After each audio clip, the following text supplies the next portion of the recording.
So hi everyone, I'm Sita and I'm here with Jing, a logo fashion designer and an entrepreneur who will be sharing her designs with you at MiniComi. So MiniComi is a one-day local artist event that will be held at UBC in the Sub Ballroom on July 7th, Saturday. So hi Jing, can you tell us a little about yourself? I'm the creator and founder of Wolfberry Lifestyle Goods, accessory line that focuses on representing nature in a whimsical humor. So we concentrate on fashion accessories such as necklaces, earrings, and maybe it will move into other fashion accessories such as bags and clutches. And as for my career, I started out as an illustrator and I moved into seamstress and costume design and fashion design. And after I had my degree in fashion design and technology, I went and did my thing in the industry.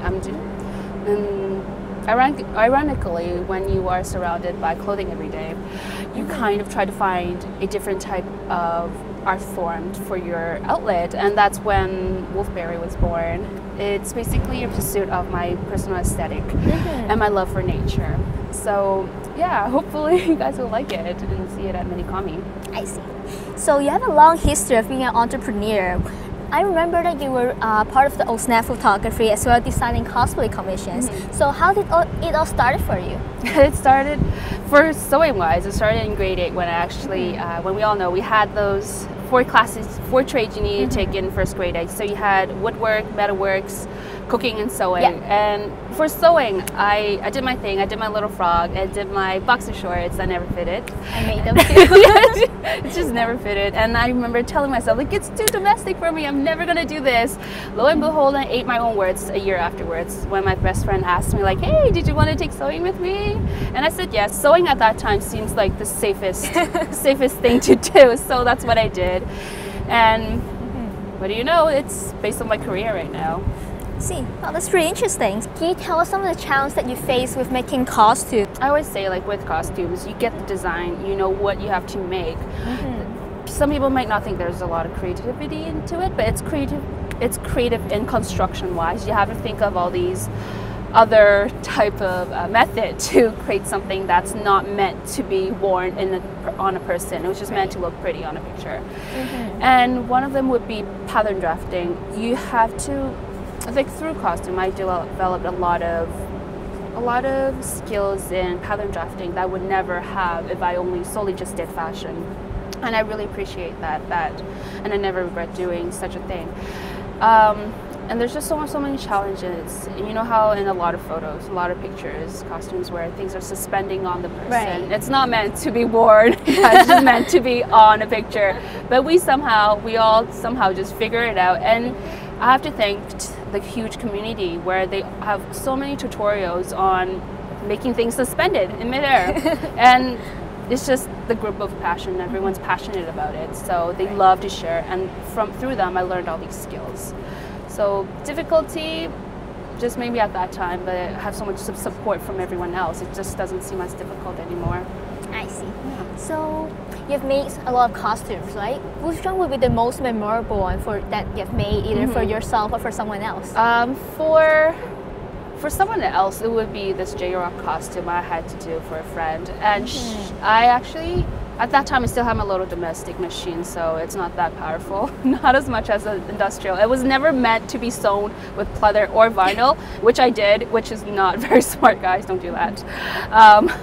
So you know how a machine, when you sew, it just usually just break into 2. Yeah. Mine happened to break into 3 and flung it into my face twice. Thinking I had glasses then, so it covered my eyes. But that was most memorable because of how much disaster that I went through in getting to it. My machine actually broke down because of that costume. Thanks, friend. And it broke down. I actually had to take the plate out, file it, and put it back in. Hopefully it worked. And thank goodness it worked. And at the very end, I tallied up. I broke about 11 needles just for that costume. So was it hard running a costume design and production company at the same time when you're also attending school?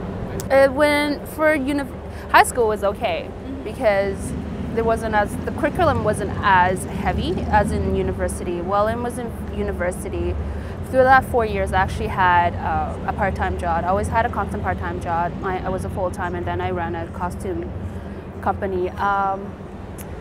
What it boils down to was because I was young, I had all these energy to actually do this, but now it's a little difficult. But I remember one time I had to finish 5 commissions at a certain date, and my final projects were due at the same time, and I actually didn't really sleep for 5 days. So we all know that photography goes with cosplay, and it seems only natural that you're part of the OSNAP photography. So how do you apply your expertise in design to your photography? As an illustrator, you don't want to draw something without planning it. So for me, photography is the same. When you take a photo, you always plan how you want your model to do, what kind of feeling do you want to emanate. And that is just basically embedded in my mind because I've been drawing since young. But for someone who's starting out and wants to know how to maybe get a jump start in photography, I would advise studying basic principle, like design principle. You don't have to follow it 100%, but use it as a guideline. It's always good to have a guideline. So you have mentioned that you have a degree in applied design, in fashion design technology. So how's the schoolwork different from what you have done in cosplay style costumes before? Fashion will be and always has been and always will be a business. So for fashion, you always think about your market and the end users. It's creative, but not how most people think that you can make anything and anyone will wear it, because when it boils down in the end, you have to make money out of it because it's your method of survival, and that it's not as alluring anymore if you understand that fact. And there are creativity, as I said, but not as what we perceive it to be. While in costume, it's more for yourself, so your end user is yourself. You want it to be, you can make it whatever you want, and it's just that freedom. It's different from fashion and costumes, and I came to realize that in school. Yeah. I see. Okay. So what are the new things that you learned from your education on top of what you have learned on your own time?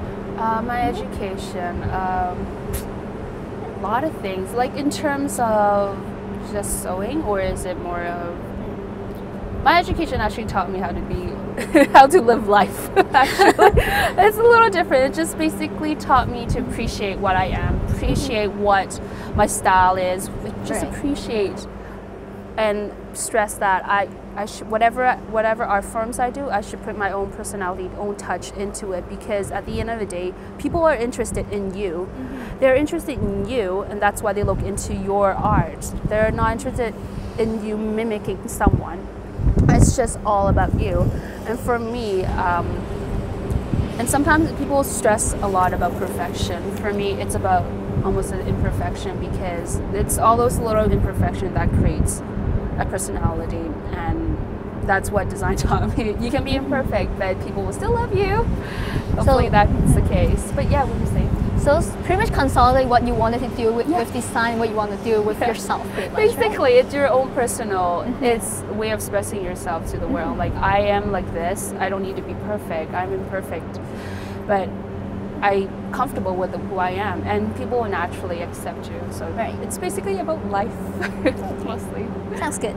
So what are some designs that you have made for your Pieces collection? Pieces collection, I actually did a plus size workwear that embodies a lot of the artistic components, such as watercolor, very tactile, because I want, for school we actually had to do we spent a whole semester in researching a market, and I landed on a market for plus size because of what my friends, like, just basically surrounding. It's a niche market that not a lot of people have tapped, and there's certain connotation with them that they live into. So I wanted a brand that would really just re-educate this market that no, you don't have to be in dark colors. Yes, you can wear colors, and yes, you can wear that mini skirt if you really want to. Go for it. It's just, it's re-educate them and tell them that you can be what you want to be. You can do what you want to do, and I'm here to help you with my clothing. And that's how Paeonia came to about. It's actually workwear with a very soft, feminine palette. I want to give them peace of mind. When you wear my collection, you will you would be flattering. Don't worry about it. You can just go and troll and take over the world if you want to. I see. Basically, that's it. Yeah. So I've known that you have won a design competition for the Paralympics. So can you tell us a little about that? You did your research really well, guys. Yes, it was actually during the midst of either my third or fourth year. And there was a competition going on in my school, and I thought, oh well, we'll give it a try. Might as well. And chances like this doesn't come very often. So we were given guidelines. So we're given a graphic that we can manipulate and work into the actual garment, because they wanted to carry the whole theme from the Olympics through the Paralympics. So we had a graphic and color we can pick from. And I had a more basic, more simple approach where I wanted to just use a blue background and just one part of the fabric, because I didn't want to, when you think about it, they're in the stage and they're like this big, about this big, and you don't want clothing that is too busy. You just want something that's a solid garment with one print, and that's the approach that I took. And thankfully they liked it. So yeah, that was about it. Yeah. I see. Oh, so now you're venturing into yet another business by Wolfberries, right? Yeah.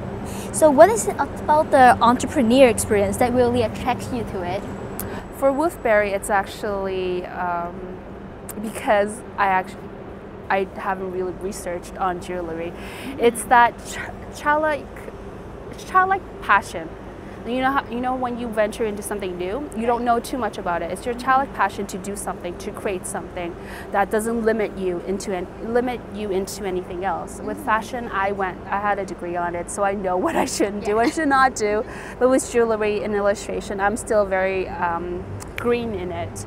And with that, knowing that I'm not afraid to do anything, because I can try all things out, and I would not know the outcome unless I try it. And that's how I started Wolfberry. Basically, I wanted to try jewelry because I never did that before, and I wanted a more expressive form of fashion accessories that you can wear every day. And hopefully Wolfberry will be able to reflect my aesthetic and my appreciation for nature and whimsical little things. So yeah, hopefully you guys will enjoy it and MiniComi. Yeah. So can you tell some of the things that you're doing in your new venture? And new venture will be concentrating, because I want to keep it focused and small. I'll be concentrating on earrings and necklaces with illustration that I have done or I have sourced over all my travels. Actually, there's this little collection I'm excited to do where I actually sourced vintage art while I was in England. And I went to this little flea market shop. I remember going through all the little boxes and picking out the little vintage arts, and hopefully I can bring that to you guys in Vancouver, like basically my travels and what I did. Nice. And I want to make more something of whimsy. I want to incorporate my personality, which is, I try a little bit humorous, I try to be funny. Hopefully that goes through a little bit, and try to be a little bit more whimsical. Hopefully when you see my product, you'll be like, oh, I kind of get it. It's for people who appreciate art, history, and culture. I see. In what direction do you think your future designs would bring you? Right now I can't really think that far, so I'm just trying to concentrate what I have. With Wolfberry, I want to create a lifestyle. It's basically myself, my own personal aesthetic in progress, and I will make mistakes. I will fall off the line once in a while, but I wanted Wolfberry to be a process that everyone can see me grow. It's just a growth, a development. I want everyone to be part of. So you can actually go on my website to see what I'm doing so far. It's Wolfberry, like Courage Wolf, Courage Wolf Wolfberry, Wolfberry-lifestylegoods.tumblr.com. So just come on and just see what I'm doing, and give me comments to tell me like it sucks, don't do it, or yeah, do it. Just give me feedback, because I want to create a community. I want to share, and that's what Wolfberry is about, sharing. Thank you very much, Jing, for sharing your experience with us. Yeah. So you can meet Jing and other artists and designers at MiniComi on July 7th, Saturday. So thank you very much for watching this interview. See you at MiniComi.